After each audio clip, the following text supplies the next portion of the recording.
Miser came with the Sentinel's army as they entered the Extraverse at the same time, startling time. It was unsettling for the Sentinel to see that Celeste was back in his throne. Celeste looked away, trying not to make visual contact with the Sentinel. "Why are you back?" the Sentinel asked, scared. "Did you save the universe?" She tried to be optimistic, but she knew she was wrong. "I could not keep fighting it," Celeste answered. "I am truly sorry." "Why? Why did you have to stop?" the Sentinel asked. "This universe is weak," Celeste explained. "It is being manipulated somehow. The weakness of this universe is being exploited for the sole purpose of getting to us. To the Extraverse. You make it sound like someone's behind this." The Sentinel glanced at Celeste with a suspicious look. "Well," Celeste looked over at Time. Time shook her head. "Ray," Celeste said. "Why would he want anything to do with the multiverse?" Agro asked.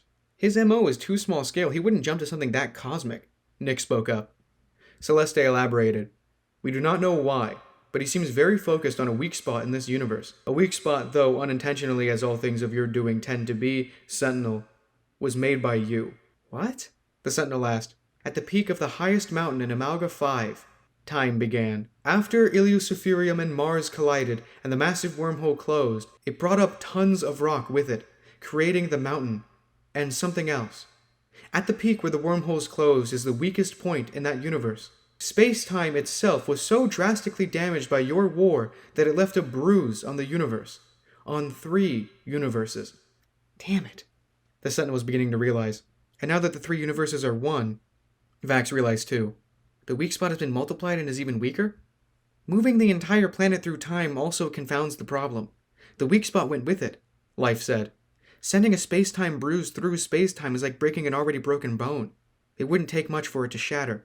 If it were to be broken, it could access other dimensions and shatter them too. "That is what Ray has been up to," Celeste said.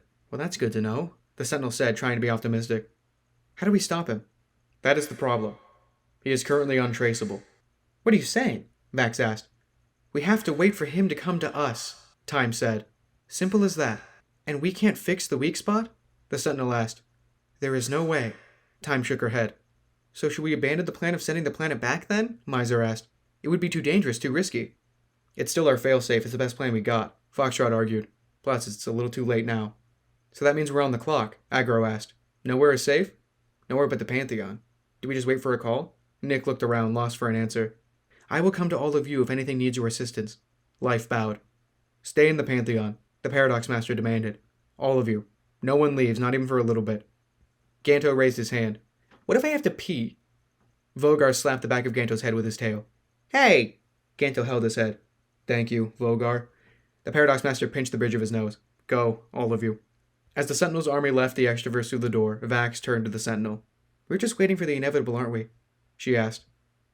"I don't know. Who knows what Ray could do in the Extraverse? Something bigger is going on here, and I'm afraid." "Afraid of what?" "That I won't be able to Sentinel my way out of this one." "Oh, come on, don't say that." Vax put her hands on the Sentinel's shoulder as they stepped through the door and into their room of the Pantheon. "We need to get married." The Sentinel looked at Vax. "Soon. I'm running out of time." Always the pessimist. Vax turned and held her hands on both of the Sentinel's shoulders, looking into her eyes. "Look at me. Vax, look at me." Vax repeated herself. "Everything is going to be okay." "Vax." The Sentinel shook her head, her voice wavering. A tear dropped down her cheek. She held up her hand, showing off her ring. "Yeah, that's..." Vax chuckled, crying too, but not knowing why. Then she saw it. The Sentinel's hand flickered. For a moment, she saw through it. "I don't know what to do," the Sentinel cried. "I don't want to leave you." Vax cried too as she wiped away the Sentinel's tear with her thumb, her hand to her cheek. "Don't say that. There's nothing I can do." The Sentinel shook her head. "I'm dying." "No, you aren't," Vax cried. "Vax, don't, please don't do that." "Do what?" Vax cried. "Care about you?" The Sentinel smiled, sniffling. Vax hugged the Sentinel close. "Tomorrow," she whispered. The Sentinel nodded, staring out of the window in the room and out into space. All she could see was a destroyed half of Earth, eclipsing the sun. The next morning, the Sentinel awoke alone. She looked around for Vax, finding nothing but a sticky note on the door next to a suit. The Sentinel recognized the handwriting, and it wasn't Vax's. "Hey, it's me. Don't be afraid. I know how my notes usually go. Step outside. We have a surprise for you in the hangar. Put on the suit. Vax told us. Congrats. The Paradox Master." The Sentinel put on the suit and cautiously held out her hand for the door, pushing it open.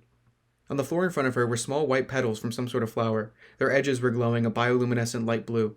She looked up in confusion. Vistor? She asked. Vistor nodded. He held a small basket of the glowing flower petals. He threw some on the ground. Follow me, he said. The Sentinel smiled. Okay, she chuckled. They made their way to the hallway leading to the hangar. Standing at the end of the hallway on either side was Ganto and Vogar, both wearing specially tailored suits. You look ridiculous, the Sentinel commented of Ganto. Oh, I spent good time on these suits. You made them? The Sentinel asked. Of course, Ganto scoffed. What do you take me for? Sentinel. Vax's voice called out. The Sentinel looked up. First, she saw the Paradox Master holding out a ring made entirely of plasma. In seats in front of them sat the rest of the army, Nick, Terry, Foxtrot, Miser, and Aggro. And then she saw Vax. With the backdrop of space and the stars, she almost missed the starry dress. It shifted with space and a simplistic beauty. She'd never seen Vax in a dress before. Vax. Get up there! Vistor smacked the Sentinel on the back. You deserve this, Sentinel. The Paradox Master smiled. Something happy. The Sentinel walked her way up quickly. She stood nervously in front of Vax. How did you pull this off? She asked her. We planned all night? Vax smiled. You look great. The Sentinel smiled. You look beautiful. Vax Perrier, the Paradox Master announced. And what should I call you, Sentinel? He asked. A.J. Perrier, she answered. Vax smiled and looked down. I don't want to drag this on too long. You two need as much time together as you can get, the Paradox Master explained. Yeah, Ganto shouted from the back. And I want to go home. Vogar spat a small ball of plasma at Ganto to shut him up.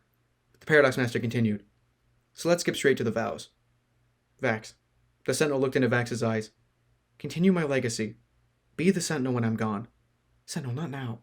Vax shook her head. I love you. Even after I'm gone. You'll outlive me, don't deny it. Don't let that keep you from being happy. I will be by your side. Always.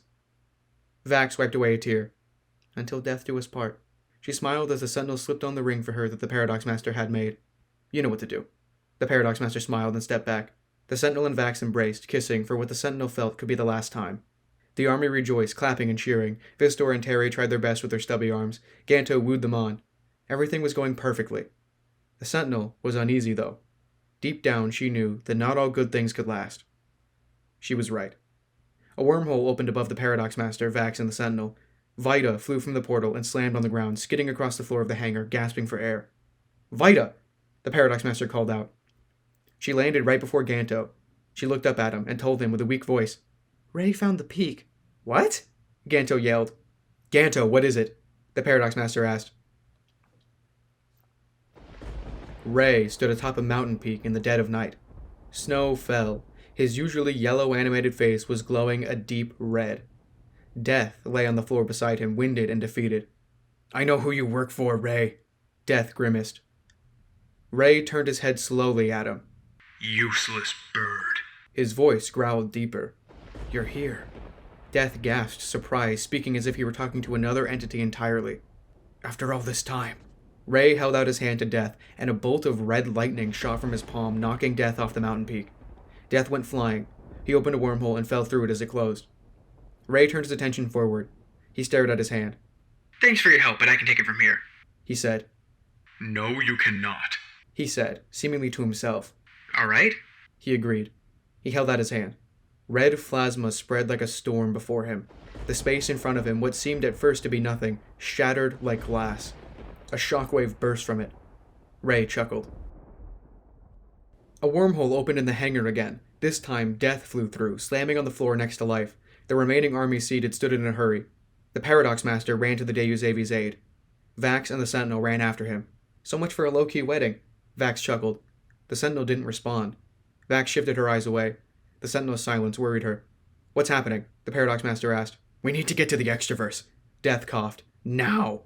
Camo! The Sentinel yelled. The box appeared near her shoulder. She grabbed it and slammed it against the ground, then pressed its top panel. As the box opened in a flash of blinding light, the entire army appeared in the Extraverse. Life and Death stood up, trying to reorient themselves. Nick stood away from the crowd with Miser, uneasy. Foxtrot readied his rifle as Aggro readied his scythe. Ganto adjusted his bow tie and held up his arms in a battle-ready stance. Vogar cracked his knuckles. Terry and Vistor readied themselves to change into their battle-ready selves at any moment. The Sentinel, Vax, and the Paradox Master stood together, back to back, at the center of the Extraverse. Time stood from her throne. Time? The Sentinel spoke up. I know. With a strange and unexpected abruptness, the entire Extraverse shook violently. The Sentinel's army fell to the ground, confused, looking for answers. Time stared off to her left. Celeste's grip on his armrest grew stronger as he stiffened in his seat. The space in the extraverse before them wobbled and distorted like ripples on a water surface. Small red sparks like metal grinding on a stone burst from invisible seams as the ripples began to pull from each other vertically. The space before them shattering into trillions of starry particles. Time mumbled, "It cannot be." Red plasma spewed from a tear in space as a shockwave burst through the extraverse. The Sentinel shielded her eyes as the rest of the army was pushed back. She pulled Vax close to her protectively. Her fingers glowed with a dark plasma. Vax held the Sentinel's hands together and looked her in the eyes, shaking her head. Her fingers intertwined with hers. "No." Time stared in disbelief. "Impossible." She seemed to know something the rest of the army was ignorant to. "I knew it." Celeste stood up. "What's happening?" Vax demanded a response from Celeste or Time. She could tell they knew. "He's breaking into the extraverse," Life pointed out. "We couldn't stop him." The ripples subdued and the red plasma faded as a figure lifted his leg through the threshold and stepped foot into the extraverse. Ray flipped his coattails over the portal's edge and stood before it with his arms outstretched victoriously. His animated face seemed tinted with red, but it faded as the red plasma seemingly fled the extraverse, leaving the portal and Ray behind. "How?" The Sentinel stepped away, pulling Vax with her and away from Ray. "How did you do this? You're just a clone!" Ray tossed his remote nonchalantly. Had help from one of your old friends. He directed his comment toward the celestial beings. Cool guy. Ray stopped tossing his remote. Celeste stared at Ray with hatred shaking his core. Vistor took notice of something new on Ray. A strap around his upper body held a button to his chest. "What is that?"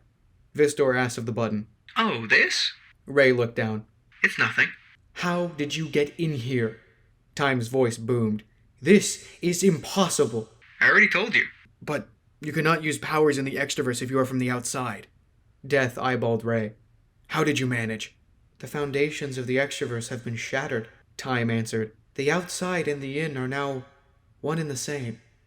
Ray smiled. She's right. Nick yelled and rushed at Ray. He swung at him, hitting his side. Ray barely flinched. Nick punched at his chest and stomach, swung at his helmet, and kicked his legs. Ray didn't budge. Ray lifted a leg and kicked Nick square in the chest, launching him back into the rest of the army. Nick raised his pistol and shot at Ray. The calculus bullet shot straight through Ray's animated eye and out the back of his head. Ray stumbled back. His yellow animated face soon grew a deep red as blood stained his screen. A bright red light shone through the bullet hole as cracks spread across the screen and blood dripped from his helmet around his neck. Ray shook his head. Nice shot. "Are you kidding me?" Nick let out annoyed and out of breath. You're going to have to tear me to shreds to kill me. Ray smiled. And even then, the boss won't hesitate to bring me back. The Paradox Master's fist flared with plasma. He approached Ray, holding out his fist. Ray turned his wrist, and the plasma at the Paradox Master's hand twisted itself around his own arm before flipping him over, slamming his body onto the ground. I may not be able to create my own plasma, but controlling others is as easy as... Ray pointed his remote at Miser. 1, Miser fell to the floor, writhing in pain and holding his head. 2, Ray pointed his remote at Agro, who fell to the floor shortly after. 3. He pointed it at Foxtrot. "Arlo!" Foxtrot held out his hand. Ray turned the dial, and Foxtrot fell to his knees, struggling to stand. Ray stepped forward, and the entire Sentinel's army moved back in response. Oh, that's a fun game. Ray smiled. He stomped his foot forward, and the whole Sentinel's army moved back again, except one. Vax pushed away from the Sentinel as she tried to pull her back. She stood her ground, not stepping away. "Vax, get back," the Sentinel warned her. "You killed my parents." Vax stood her ground. Brave girl. Ray smiled. He tilted his neck, cracking it. He chuckled ever so slightly. Then, he swiftly pointed his remote toward Vax. His coattails flared upwards as he pointed. The army stepped back again in fear. Ganto tripped and fell to the floor. He scurried to the door of the extraverse and fled in fear. Though the Sentinel's army had stepped away even further, the Sentinel stood her ground. The Paradox Master leaned over Miser. "Leave. Get to Amalga 5. You aren't safe here." "But," Miser spoke in protest. "Leave," the Paradox Master demanded. Miser nodded confidently. "Good luck. I hope to see you soon. Save us," he said with a final goodbye as he ran for the door of the extraverse. "Vax, get back," the Sentinel pled. Vax stepped away, and the Sentinel sighed with relief. Vax turned around and marched over to Foxtrot and forcefully took his rifle from him. Ray's sinister smile turned jittery with excitement. "Vax, what are you doing?" Foxtrot didn't like where this was going. "Shut it, Fox." Vax marched away. "Vax." The Sentinel held out her hand as Vax passed her by. I wouldn't take another step if I were you. Ray threatened, holding out a hand defensively. Vax didn't listen and withdrew the rifle. She cocked it back and pointed it at Ray. Ray pressed the button on his chest, and a massive dome of translucent calculus shield formed around him and Vax. The Sentinel ran forward and banged her fist on the shield just as it closed. "No!" She screamed in protest. Her hands flared with dark plasma, and a deep pain stung in her chest. The Paradox Master rushed toward her and held her hands over her wrist. "Don't, you'll die," he warned. Vax! The Sentinel called for her through the shield. Vax continued to point her rifle at Ray, shaking as sweat dripped down her face. Bravery and stupidity are very similar traits. Ray admired his hand, calmly ignoring the rifle. Time, do something! The Sentinel begged of Time. I cannot. Time answered. Not while the Extraverse is in this state. She is right, for once. Celeste admitted reluctantly. Vax, don't give in! The Sentinel shouted through the shield. Vax didn't let her guard down, instead standing more stoically, unafraid. You killed them. She grimaced. You're a monster. Thank you. Ray put his hand on his hip. That's the nicest thing I've heard since your parents screamed for mercy. Shut up! Vax adjusted the rifle's position. Ray pointed his remote outward in response. Shoot me. He laughed. You can't. And you won't.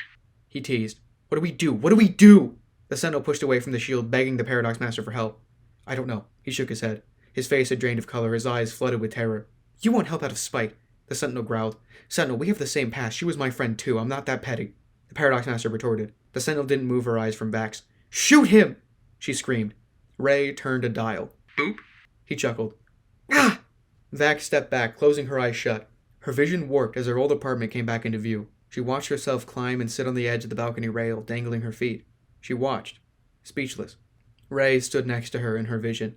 He rested his arm on Vax's shoulder. You should have done it. He watched. The universe would have been a better place without you. Get out of my head, Vax said in a monotone under her breath. She wasn't having it. And do you know what the worst part is? Ray looked at Vax. Vax turned her head slowly and stared into his empty, jittering, animated yellow eyes. Your parents will have never known you as anything more than a failure and a barista. It's almost as if your whole life was just a waste. Who were you trying to prove yourself to? You? You don't even care about you. Ray pointed to Vax falling off the balcony. You don't know what you're talking about. I think I do. Vax's vision warped again. She broke it. She strained her eyes, pointing the rifle at Ray, struggling to stand. Strong. Ray admired. What a waste. He turned the dial further, and Vax screamed. Her vision grew dark again. Painful thoughts swirled in her mind. Ray didn't need to be there to beat her down. Her own voice, her voice from so long ago, taunted her. You're worthless, it whispered in her ear. What's the point? It taunted her. No one loves you. What about the Sentinel? She screamed at her own voice. She loves me. She protested. She loved Amara, but look how quickly she moved on. The voice grew louder and more prevalent. You mean nothing to her. Shut up! Shut up! Shut up! Vax held her head, banging her fist. She gasped for air as her vision returned. She shook her head and pointed her rifle at Ray again. Ray smiled behind the cracked screen, knowing what Vax would do next. Vax slowly moved her shaking thumb to a button on the side of the rifle and pressed it. The rifle split into two pistols, and she dropped her arms to her side, drooping her shoulders, exhausted. Vax. The Sentinel clenched her fists. What's happening? Foxtrot strained his eyes and breathed heavily. What's she doing? Ray moved his fingers slowly, imperceptibly. The dial on the remote turned ever so slightly. Vax slowly lifted one of the pistols. She pointed it at the side of her head, and Ray smiled. Vax! The Sentinel tried to move further forward, but the shield stopped her. Vax, no, put it down! Vax's hand shook intensely. She glanced at the button on Ray's chest and tried her best to move forward. Ray held up his remote again. Vax stopped and began to lift the other pistol. She pointed it slowly toward the button on Ray's chest. Ray smiled. Oh, so there's still part of you in there that cares. He looked down at the remote. I'll fix that. Don't move. Vax's voice wavered. A tear streamed down her cheek. I'll kill you, she threatened. Do it. Ray held out his arms. Kill me, I dare you. You can't stop me. I'll be back. It'll be for nothing. Vax put down the gun. The Paradox Master spoke softly and calmly. Vax, please, we can end this here. We can go home. We could... The Sentinel hesitated with a shaky voice. I want you to be the rest of my life. You're supposed to outlive me. The universe was ending around them. The atmosphere carried the silence of death, though the sounds of the Extraverse being torn to shreds from the outside in lingered. Sentinel, I'm sorry. Vax's voice quivered. Her hands shook, her lip wavered, and her eyelids jittered. She took a deep breath, and her hand stood still. At least I saw the stars. She smiled for a split second, before it happened. No! The Sentinel banged her fist against the shield as the gunshots fired. The button on Ray's chest burst, and the shield vanished. The Sentinel dropped to the ground, and Vax's lifeless body plummeted, slamming against the cold, hard floor. No! The Sentinel screamed at the top of her lungs. Ray stumbled back, his suit stained with his own blood. The blast shot right through him. The Paradox Master stood back in shock, and the rest of the Sentinel's army stood in fear. The Sentinel's eyes grew deep black, and she charged at Ray. Sentinel, no! The Paradox Master stepped forward. The dark plasma overcame the Sentinel as she screamed. The dark plasma shot through Ray's abdomen and tore his limbs from his body. The gaseous plasma burst through his screen. Light purple plasma bled into the rip of the Extraverse, and blood poured from the helmet. Ray's body was torn to shreds in a matter of seconds, and the Sentinel gasped for air. She fell and crawled herself over to Vax. No, no, no, she cried. Come back. It's cold. It's so cold. She held Vax's limp body in her arms. Vax fell through her arms as the Sentinel's body began to fade away. You used all your power, the Paradox Master said. No. The Sentinel looked at her hands. Not yet. I need more time. She looked around, unable to help herself or Vax. She looked to the box, floating by her shoulder. Box, find a new Sentinel. Ensure the multiverse's safety. Give them time. I failed. The Sentinel spoke with her final breaths as her plasma ghost weakened. Affirmative. The box glowed, and it flashed away. The Sentinel dropped to the floor and tried to hug Vax. The Sentinel's body was almost nothing. She was dying. I just want to hold you, she cried with her final words as her body completely vanished. Her body expanded into a gaseous cloud, sucked up by the rip in space as she disappeared. Her ring fell to the floor, hitting the ground with a clink. The Sentinel's army stood back, terrified and hopeless. This is it, Nick commented. The universe is ending. What do we do? Aggro asked the Paradox Master as Foxtrot cried next to him. We wait for the Sentinel's replacement, he answered, his lip wavering and his eyes watering. Without warning, an electric flash sounded just behind the entrance of the Extraverse as the door swung open. The Sentinel's army turned their attention away from the tragedy. A sense of hope shone in their eye as they saw a woman standing next to a Dragolupus. The woman spoke. Am I too late?